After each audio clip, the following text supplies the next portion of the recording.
Tere! Olen Tiia Salm ja tutvustan keskkonda Lookuis. Tegemist on Eesti ettevõttega ja nad on loonud väga võimeka mänguplatvormi, kus saab luua nii lihtsama ülesehitusega teste viktoriine kui ka keerukama ülesehitusega asukohapõhiseid orienteerumis- või strateegiamänge. Selleks, et siin keskkonnas midagi luua ja siin toimetada, selleks tuleb ennast kasutajaks registreerida. Ja kui neid mänge läbi viima hakata, siis on jällegi võistkonnal või võistlejal vaja nutiseadet, kuhu on eelnevalt alla laetud äpp nimega Lookuis. Androidi kasutajad leiavad selle Google Play poest, äpp on tasuta ja Apple'i fännid leiavad siis nii oma iPhone'ile kui iPadile samuti tasuta äpi Lookuis. Kuna minul on siin keskkonnas juba nii kasutajakonto kui ka koolikonto loodud, siis ma login nüüd oma andmetega siia sisse.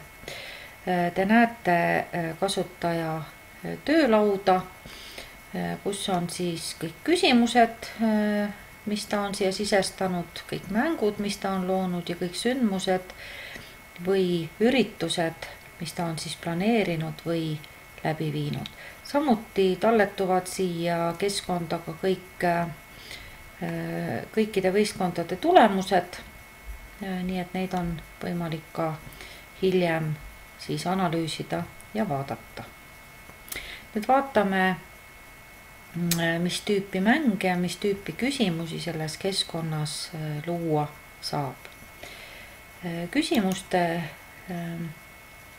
loomiseks avan ma loo uus küsimus ja saame siin luua 5 eri tüüpi küsimuste ülesannet. Kõigepealt valikvastustega küsimus, siis mitme õige vastusega küsimus, numbrilise vastusega, tekstilise vastusega küsimus, fotoülesanne, kus saab siis väga loovaid ülesandeid planeerida ja lihtsalt ilma vastuseta ülesanne, kus ei pea siis olema mingit vastust või saab lihtsalt mingisuguse tegevuse siia selle tüübi alla planeerida. Saab siin keskkonnas luua siis 5 eri tüüpi mängu. Nii, 3 esimest nendest on lihtsama ülesehitusega, 4., 5. nõuavad nüüd mänguloojalt natukene rohkem ettevalmistust, et meie vaatame täna ka siis neid kergemaid variante. Nüüd esimene kõige lihtsam variant võimaldab luua siis lihtsalt testi või viktoriini. Ei pea selleks kuskile välja minema, saab seda teha siseruumides ja nutiseadmel avaneb umbes niisugune pilt. Tegemist on siin valikvastustega küsimusega. Arvesse läheb siis aeg testi sooritamiseks ja kindlasti õigesti vastatud küsimuste arv.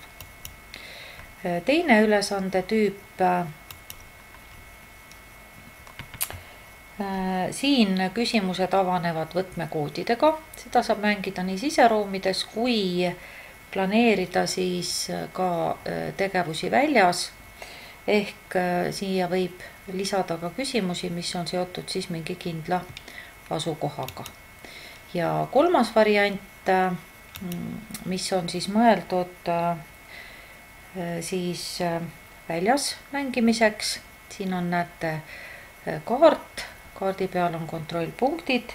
Iga kontrollpunkt on seotud ühe kindla küsimusega. Meeskonnal või võistlejal tuleb kõik need kontrollpunktid üles leida. Küsimus avaneb siis, kui võistleja on jõudnud siis seal asukohas kindlale kohale. Need kontrollpunktid kaovad kaardilt, kui nad on üles leitud ja küsimustele on vastatud. Arvesse läheb jällegi aeg ja õigesti vastatud küsimuste arv. Nüüd 4. ja 5. variant on siis keerulisemad, nagu ma ütlesin. Näitan ka mänguvaadet, et siin on tegemist nüüd strateegiamänguga, nii et siin tuleb vastata küsimustele, mis siis aitavad teatud arv samme edasi või tagasi vastavalt õigele või valele vastusele ja võistkond peab siis looma omale siis mängu strateegia, kuidas siin toimetada ja seda mängu siis läbi viia.